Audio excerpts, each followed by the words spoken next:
bikin tahu. Ya.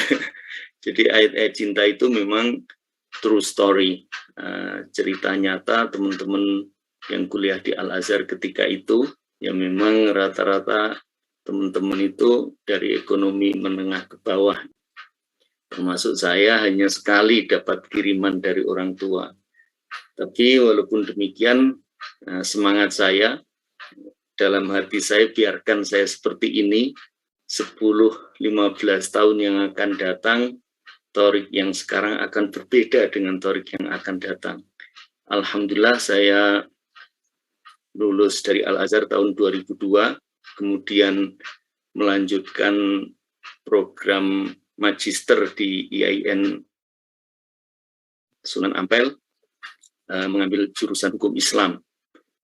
Saya lulus tahun 2005. Kalau di Indonesia alhamdulillah lancar ya, karena satu sisi secara ekonomi saya ditanggung orang tua.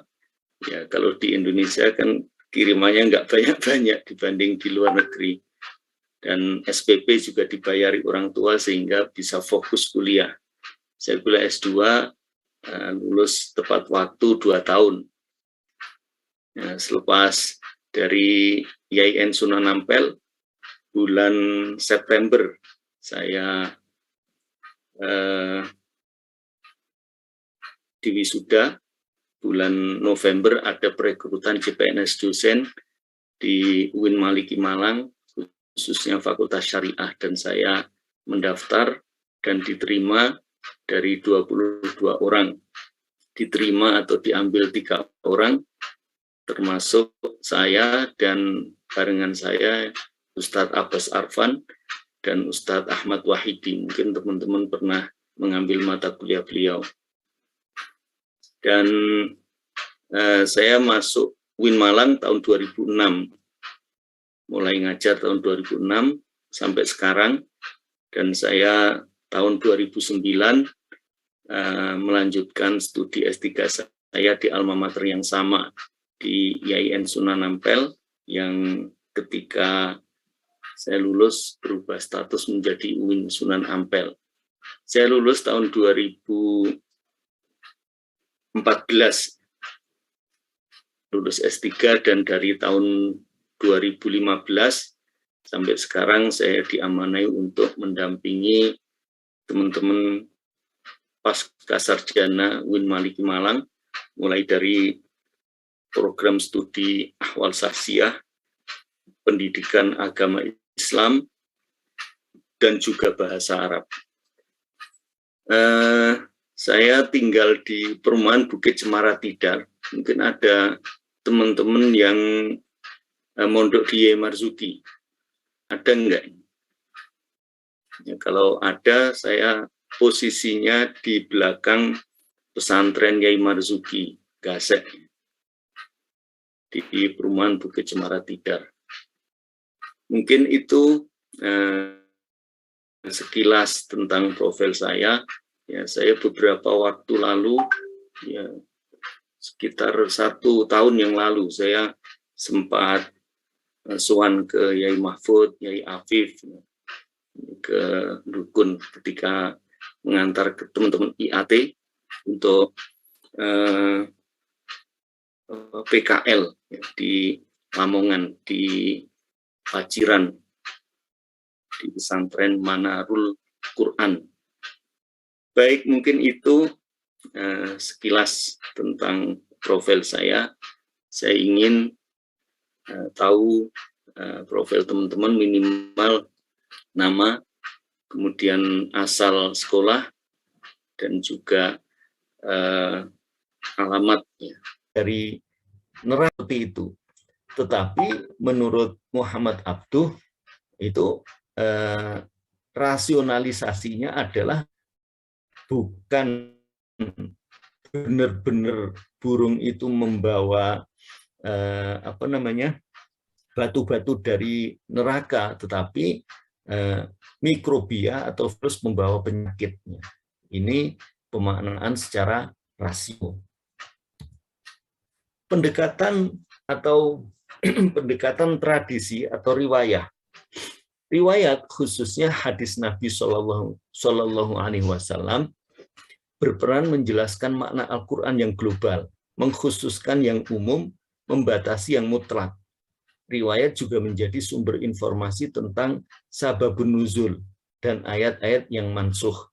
Ya, jadi menafsirkan Al-Quran dengan riwayat atau hadis-hadis Rasulullah. Seperti misalnya ghairil maghdubi alaihim waladhdallin, yang artinya orang-orang yang tidak dibenci oleh Allah dan juga tidak siratal ladzina an'amta alaihim ghairil maghdubi alaihim waladhdallin, yaitu jalannya orang-orang yang ghairul maghdub, yang tidak dibenci oleh Allah, waladhdallin, dan juga tidak sesat. Maka dalam satu riwayat Rasulullah memaknai ghairil maghdub, al-maghdub itu orang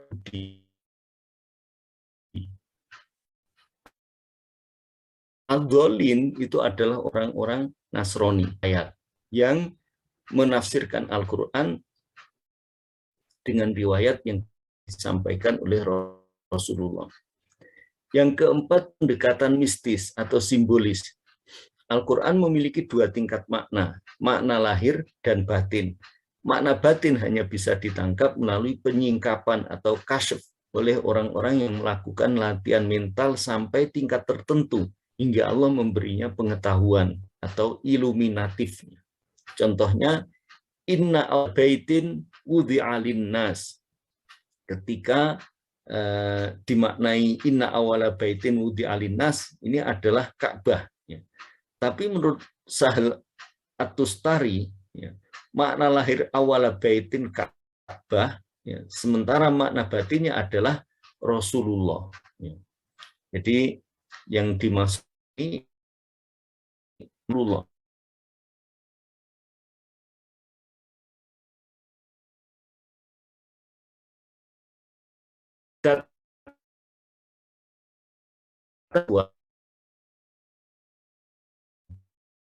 Artinya menurut Al-Quran dari segi sababun nuzulnya,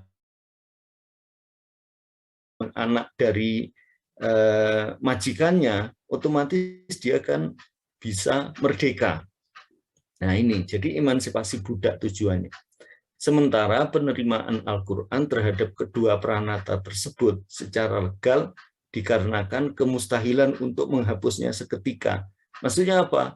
Karena untuk menghapus perbudakan secara langsung, yaitu sulit. Karena perbudakan di zaman dulu itu sudah turun-temurun. Seluruh peradaban suatu masyarakat pasti mengenal dengan istilah perbudakan itu. Maka Islam dengan step by step atau bertahap mengangkat emansipasi budak dengan dikawini tadi. Ya, ketika dia melahirkan, otomatis dia menjadi orang yang merdeka. Jadi tujuannya bukan perbanyak selir, ya, memperbanyak istri, tidak. Tujuan sesungguhnya tetap nikah itu satu. Tetapi dalam rangka untuk memerdekakan budak, maka dilakukanlah pernikahan atau majikan yang menikahi atau menggauli budaknya, sehingga ketika dia melahirkan anaknya, dia menjadi merdeka. Pengertian metode tafsir. Metode secara bahasa, yaitu dari bahasa Yunani, metodos, yang berarti cara atau jalan. Dalam bahasa Inggris, metode, bahasa Arab, torikoh atau torikot, dan manhaj. Ini metode. Secara istilah, cara yang ditempuh untuk melakukan menyusun karya tafsir. Cara-cara menyusun karya tafsir seperti apa? Kalau tadi yang corak itu model-model pendekatan, cara mendekati Al-Quran dengan sebuah ilmu khusus, misalnya ilmu fikih, ilmu tasawuf. Tapi kalau metode, ini cara yang ditempuh untuk melakukan menyusun karya tafsir. Ditinjau dari segi sumber penafsirannya ada 3. Ada tafsir bil maksur, ya, ini metode, masuk ke metode berarti. Tafsir bil ro'i, ada tafsir bil iktironi. Tafsir bil maksur adalah penafsiran berdasarkan pada Al-Quran, hadis, riwayat sahabat, dan tabi'in. Artinya, menafsirkan Al-Quran dengan ayat Al-Quran yang lain, atau dengan hadis Rasulullah, dengan riwayat sahabat, dan tabi'in. Ini yang dinamakan metode tafsir bil maksur. Cara menafsirkan dengan menggunakan ayat yang lain, hadis, atau riwayat sahabat. Selanjutnya tafsir bil ro'i, yaitu cara menafsirkan berdasarkan ijtihad dan pemikiran mufassir terhadap tuntutan kaidah bahasa Arab, teori ilmu pengetahuan setelah ia menguasai ilmu bahasa Arab. Artinya apa? Bahwa setelah dia memahami makna dari Al-Quran itu, dia menafsirkan dengan pendapatnya. Ini yang dimaksud dengan tafsir bil ro'i. Ya, tentunya pendapat ini berdasarkan ijtihad, usaha yang sungguh-sungguh di dalam memahami ayat-ayat itu.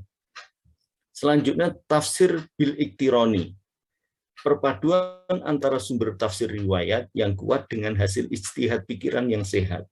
Ya, jadi iktironi itu menggabungkan antara tafsir bil maksur, ya, dengan ijtihad seseorang. Artinya gabungan antara tafsir bil maksur dengan bil ro'i tadi. Itu namanya tafsir bil iktironi. Ditinjau dari segi cara penjelasannya ada 2 macam. Metode bayani dan tafsir muqarin. Metode bayani adalah penafsiran hanya dengan memberikan keterangan secara deskriptif tanpa membandingkan riwayat atau pendapat, tanpa mentarjih antara sumber yang ada. Hanya dijelaskan seperlunya saja, tidak dibandingkan pendapat ulama satu dengan yang lainnya. Sementara metode tafsir muqarin, ini penekanannya yaitu membandingkan ayat dengan ayat yang berbicara dalam masalah yang sama. Ayat dengan hadis, antara pendapat mufassir dengan mufassir yang lain, dengan menonjolkan segi perbedaannya. Namanya muqarin. Muqarin itu membandingkan. Ditinjau dari segi keluasan penjelasan tafsirnya ada 2 macam. Ada tafsir ijmali, ada tafsir itnabi. Tafsir ijmali adalah penafsiran yang hanya secara global dan tidak mendalam. Ya, seperlunya kata-kata yang dianggap sulit. Ya, misalnya inna syirka la dzulmun adzim. Inna syirka la dzulmun adzim, ini dalam rangka untuk menafsiri zalim, ya. Kata-kata zalim. Jadi yang dimaksud dengan kedzaliman itu apa? Rasulullah menjelaskan dengan inna syirka la dzulmun adzim. Sesungguhnya syirik itu adalah kedzaliman yang paling besar. Maka hanya beberapa kata atau kata-kata yang dianggap penting yang dijelaskan di dalam tafsir ijmali ini. Selanjutnya tafsir itnabi, menafsirkan secara mendetail dengan uraian yang panjang lebar sehingga cukup jelas. Namanya itnab. Itnab itu ya memanjang, ya, menjelaskan dengan panjang lebar. Ditinjau dari segi sasaran dan tertib ayat. Ayat yang ditafsirkan ada 3 macam. Pertama, tafsir tahlili, yaitu menafsirkan ayat-ayat Al-Quran dengan cara urut dan tertib sesuai dengan urutan ayat-ayat dan surat-surat dalam Al-Quran. Jadi mulai dari Al-Fatihah sampai An-Nas dijelaskan ayat per ayat. Itu yang disebut dengan tafsir tahlili. Selanjutnya tafsir maudhu'i, yaitu penafsiran dengan mengumpulkan ayat mengenai satu topik tertentu dengan memperhatikan masa turunnya dan asbabun nuzul ayat dan mempelajari ayat-ayat tersebut secara cermat dan mendalam. Memperhatikan hubungan ayat yang satu dengan yang lain dalam satu masalah. Menyimpulkan masalah yang dibahas dari dilalah ayat-ayat yang ditafsirkan secara terpadu. Ya, intinya bahwa tafsir maudhu ini harus menentukan tema tertentu, misalnya tentang HAM dan Al-Quran. Maka ayat-ayat yang berhubungan dengan hak asasi manusia dikumpulkan. Kemudian dilihat kapan ayat itu turun dan sebab turunnya seperti apa. Kemudian dilihat hubungan antara satu ayat dengan yang lainnya, kemudian disimpulkan. Selanjutnya tafsir nuzuli, penafsiran dengan cara urut sesuai dengan urutan turunnya ayat. Karena Al-Quran yang ada ini, yang disusun mulai Al-Fatihah sampai An-Nas itu, bukan disusun berdasarkan masa turun, tetapi berdasarkan tauqifi. Tauqifi itu ketetapan yang disampaikan oleh Rasulullah melalui malaikat Jibril berupa wahyu dari Allah. Itu urutan Al-Quran yang sekarang. Tetapi ketika mau menafsirkan berdasarkan urutan turunnya, itulah yang dinamakan dengan tafsir nuzuli. Pengertian corak tafsir. Sebentar saya tak kipas panas di sini.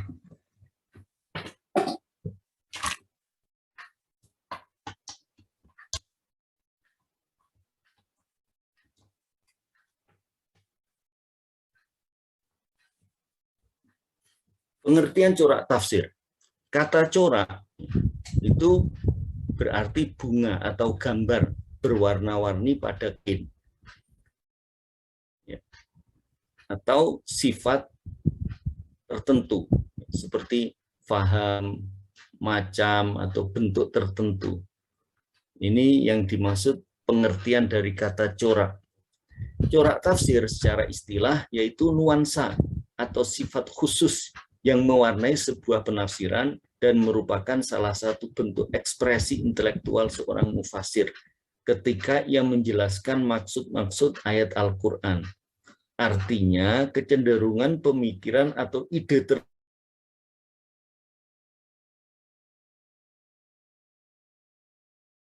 tertentu, dominasi corak, ada corak falsafi. Nah, ini yang menggambarkan kecenderungan mufasirnya terhadap corak-corak itu. Corak tafsir, tafsir bercorak fikih, yaitu buku-buku tafsir atau kitab-kitab tafsir yang diperkaya dengan berbagai pembahasan fikih secara luas dan mendalam. Seringkali diiringi dengan nuansa pembelaan terhadap mazhab fikih tertentu. Contohnya antara lain Ahkamul Quran karya Al-Jassos yang bermadzhab Hanafi, Ahkamul Quran karya Ibnu Arabi yang bermadzhab Maliki, dan lain-lain. Begitu juga tafsir Al-Munir yang karya Wahbah Zuhaili yang bermadzhab Hanafi juga. Nah, ini fikih itu memang cenderung ke madhab mufasirnya. Tafsir bercorak kalam dan filsafat, yaitu penafsiran Al-Quran dengan menggunakan teori-teori filsafat. Contoh kitab Mafatihul Ghaib karya Fakhruddin Ar-Razi. Dalam kitab tersebut ia menempuh cara ahli filsafat dalam mengemukakan dalil-dalil secara utuh yang didasarkan pada ilmu kalam dan semantik atau logika. Ia juga membeberkan ide-ide filsafat yang bertentangan dengan agama, khususnya dengan Al-Quran, dan dengan tegas menolak filsafat berdasar alasan dan dalil. Nah, ini kelihatan ini tulisannya ini. Intinya berdasarkan dalil-dalil dari Al-Quran. Selanjutnya, tafsir bercorak sosial, yaitu tafsir yang mengaitkan ayat-ayat Al-Quran dengan berbagai problem kemasyarakatan yang muncul, baik bersifat ekonomi, politik, sosial, kebahasaan. Tafsir yang banyak mengungkap keagungan bahasa Al-Quran dari sisi balaghah Al-Quran dan kemukjizatannya. Contohnya Al-Kasyaf, karya Az-Zamakhsyari, dan Al-Bahrul Muhit, karya Abu Hayyan, Tafsirul Quran, karya As-Sam'ani, At-Tahrir wa Tanwir, karya Ibnu Asyur. Ini yang modern, beliaunya ini masih hidup, ulama dari Syria, ya, Ibnu Asyur ini. Ini cenderung bercorak kebahasaannya oleh asumsi bahwa Al-Quran merupakan kitab suci yang memberi isyarat kepada berbagai ilmu pengetahuan modern. Penafsiran mereka seringkali didukung oleh bukti-bukti kebahasaan, konteks ayat, dan karakter ilmu pengetahuan yang selalu berubah. Di antara tafsir dengan kecenderungan ilmiah adalah Al-Jawahir fi Tafsir Al-Quran Al-Karim, karya Tantowi Jauhari. Artinya, misalnya tafsir dengan menggunakan ilmu fisika, ya. Ini ya sah-sah saja, silahkan saja asalkan mampu, kan itu. Selanjutnya tafsir bercorak mistik. Para mutasawwif memiliki corak tersendiri dalam menafsirkan Al-Quran. Corak tersebut dipenuhi teori-teori tasawuf falsafi atau pemaknaan esoteris terhadap lafaz-lafaz Al-Quran. Di antara kitab tafsir sufi adalah kitab tafsir Al-Quran Al-Azim, karya Imam At-Tusturi. Itu tadi yang sudah At-Tusturi atau At-Tusturi, ya. Beda-beda orang menyebut namanya. Ya, contohnya tadi dia memaknai awala baitin, makna batinnya adalah Rasulullah, makna lahirnya adalah Ka'bah. Termasuk wa anzalna minas sama'i ma'a, contohnya, dan kami turunkan dari langit ma'an, air, ya. Makna literernya, makna teksnya. Tetapi ulama sufi atau mutasawif memaknai ma'an itu air rahmah, dan kami turunkan dari langit ma'an rahmah, ya, ini. Jadi memang namanya juga corak mistik. Wallahu a'lam. Baik, sampai di sini mungkin ada yang perlu ditanyakan tentang pengantar perkuliahan ini. Jadi pembahasan kita nanti seputar bagaimana corak tafsir yang ada itu dan bagaimana model-model corak tafsir itu dan karakternya seperti apa, kelebihan dan kekurangannya seperti apa. Silakan kalau ada yang mau bertanya.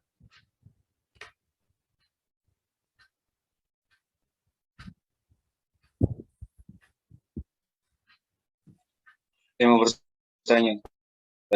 Ya, silakan Mas Safli. Dari penjelasannya tadi bisa disimpulkan berarti kalau kita ingin melanjutkan studi kita ke karya-karya tafsir, itu kita harus punya kayak disiplin ilmu lain selain ilmu tafsir seperti itu.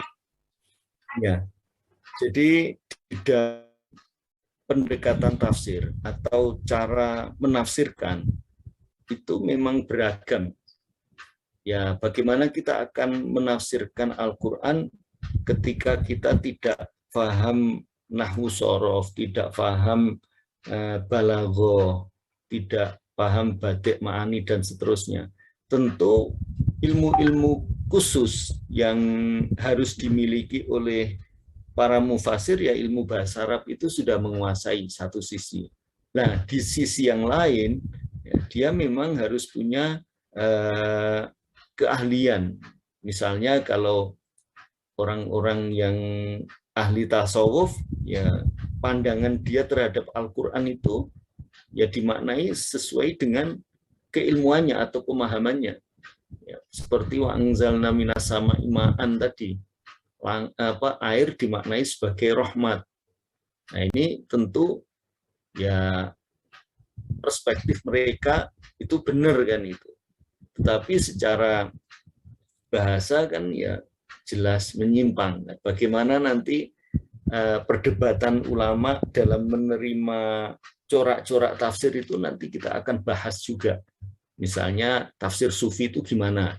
Ya, syaratnya tafsir sufi bisa diterima ketika tidak menyimpang dari ajaran Al-Quran mainstream misalnya, secara umum. Ya, misalnya masalah akidahnya nggak menyimpang, ya boleh-boleh saja. Tapi ya makanya namanya ulama mesti ada perbedaan pendapat. Ada yang menolak sama sekali, menolak mentah-mentah. Ada yang menerima dengan syarat. Nah, artinya apa? Bahwa corak tafsir yang sudah ada, ya, mulai zaman Rasulullah sampai zaman sekarang, itu adalah khazanah keilmuan yang dimiliki oleh agama Islam. Nah, bagaimana kita menghargai khazanah itu, ya maka perlu kita kaji, kita pelajari, sehingga dari situ kita akan kaya dan memahami bahwa Al-Quran itu benar-benar mukjizat. Satu Al-Quran yang sama, mulai juz 1 sampai juz 30, tetapi bisa didekati dengan berbagai disiplin keilmuan. Ini luar biasa. Sesungguhnya di situ. Dan itu sah-sah saja. Namanya ijtihad. Ya silahkan kalau mau. Selanjutnya apakah ijtihad kita itu dianggap benar atau tidak? Nah, nanti ada komentar-komentar ya, dari para ahli tafsir tentang disiplin-disiplin ilmu tertentu itu untuk menafsiri Al-Quran. Intinya bahwa betul Mas, jadi selain ilmu bahasa, seorang mufasir harus memahami ilmu yang lain. Ya, seperti contohnya Prof. Quraish Shihab. Beliau memahami benar karakter orang Indonesia dan memahami situasi kondisi di Indonesia. Sehingga apa? Salah satu alasan beliau kan mengatakan bahwa jilbab itu tidak wajib. Ya ini terserah, ini ijtihad beliaunya. Ya kita sebagai ilmuwan ya harus menghargai. Tergantung kita apakah kita setuju atau tidak, ya nggak ada masalah. Kenapa beliau mengatakan jilbab itu tidak wajib? Ya karena menurut beliau bahwa jilbab itu adalah produk dari peradaban suatu masa dan satu daerah. Dalam hal ini adalah peradaban Arab ketika itu. Jadi beliau juga menggambarkan bagaimana orang-orang Indonesia, khususnya istri-istri kiai di zaman dulu, itu juga tidak pakai jilbab, hanya pakai kerudung. Kerudung itu selembar kain yang ditempelkan di atas kepala. Sehingga rambut depan, bahkan rambut yang ujung-ujungnya itu masih kelihatan. Ini alasan Quraish Shihab mengatakan bahwa jilbab itu tidak wajib. Yang dimaksud dengan ayyudnina min jalabibihin, untuk menjulurkan jilbabnya, itu adalah ukuran, menurut Quraish Shihab adalah ukuran kepantasan. Kalau ya memang ini agak aneh ya. Kalau kepantasan berarti sesuatu yang dianggap pantas di satu daerah kan seperti itu. Misalnya di Amerika orang pakai rok mini itu kan biasa. Nah, apakah seperti itu sudah dianggap berjilbab? Nah, ini kan repot untuk mengukurnya. Nah, maka dari situ ya karya tafsir itu adalah ijtihad ulama yang perlu kita pahami. Sementara ketika itu karya tafsir ijtihad ulama, ijtihad itu bisa jadi benar, bisa jadi salah.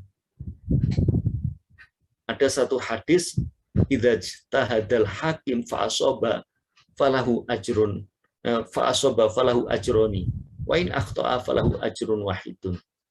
Ketika seorang hakim berijtihad dan dia benar, maka dia mendapatkan 2 pahala. Dan jika salah, maka dia mendapatkan satu pahala. Artinya apa? Ya kesalahan dalam berijtihad itu ya dimaklumi. Karena juga manusia, otaknya manusia kan terbatas. Dan dia tidak berdosa, bahkan mendapatkan pahala. Dan ketika dia benar, maka dia mendapatkan 2 pahala. Artinya apa? Al-Qur'annya pasti benar, Al-Qur'annya pasti valid. Tetapi tafsirnya belum tentu. Nah ini, kita harus bisa membedakan antara Al-Quran dan tafsir Al-Quran. Kalau Al-Quran ya benar, itu dari Allah wahyu, tapi penafsirannya belum tentu. Maka dari situ, karena ini antara satu mufasir dengan mufasir yang lain pasti berbeda. Karena apa? Berdasarkan keilmuan mufasir itu, di mana dia hidup, di mana dia belajar, setting sosialnya, mulai politik, ekonomi, bagaimana. Seperti contohnya Muhammad Abduh. Ketika dia menafsirkan ayat-ayat Al-Quran, itu cenderung tafsirnya itu tafsir haroki, ya, tafsir pergerakan. Pergerakan menggerakkan umat bagaimana bisa melawan kezaliman. Ternyata memang Muhammad Abduh ketika itu hidup di Mesir, dan orang Mesir yang notabene-nya ketika itu Mesir lagi dijajah oleh Perancis. Nah inilah hal-hal yang semacam ini ternyata nggak bisa lepas ya, dari hasil karya mufasir, dan ternyata itu mempengaruhi pola penafsiran. Sehingga ya kita harus mendudukkan sesuatu perkara itu pada tempatnya masing-masing. Al-Quran kita yakini pasti benar, tetapi penafsiran bisa jadi benar, bisa jadi salah. Dan kita boleh saja mengkritik sebuah karya tafsir, silahkan di situ. Baik, saya kira itu, Mas. Ada yang lain?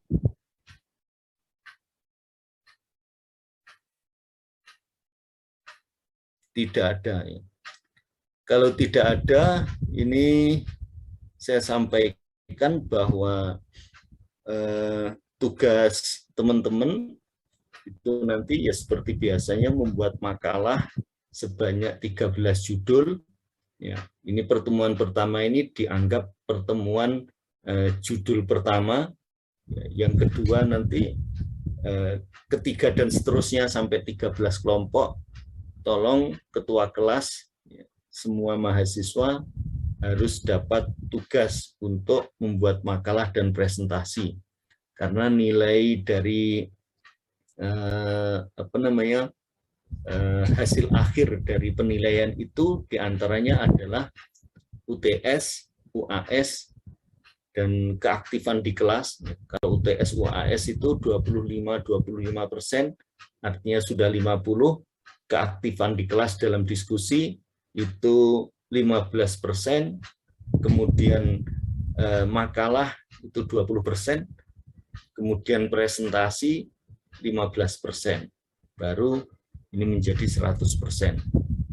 Artinya apa? Bahwa teman-teman diharapkan aktif di dalam biar nilainya maksimal. Kemudian membuat makalah yang tidak kalah penting bahwa jumlah kehadiran minimal 80% dari rencana perkuliahan yang direncanakan. 80%-nya artinya teman-teman boleh tidak hadir, baik itu sakit, pingsan, atau izin sama saja, atau absen sama saja, karena di absen online ini adanya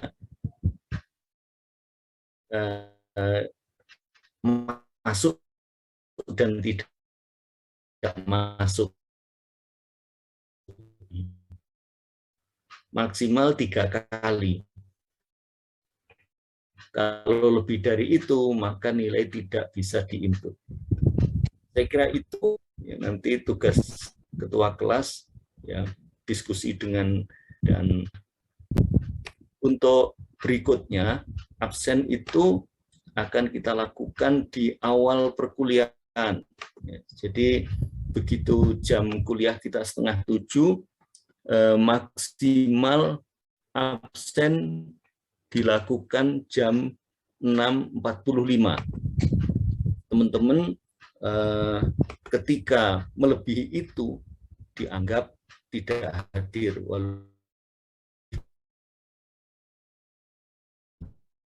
masuk ke Zoom. Maka tolong perhatikan kehadiran maksimal keterlambatan itu 15 menit dari jam yang ditentukan. Artinya jam 6.45. Baik, saya absen dulu.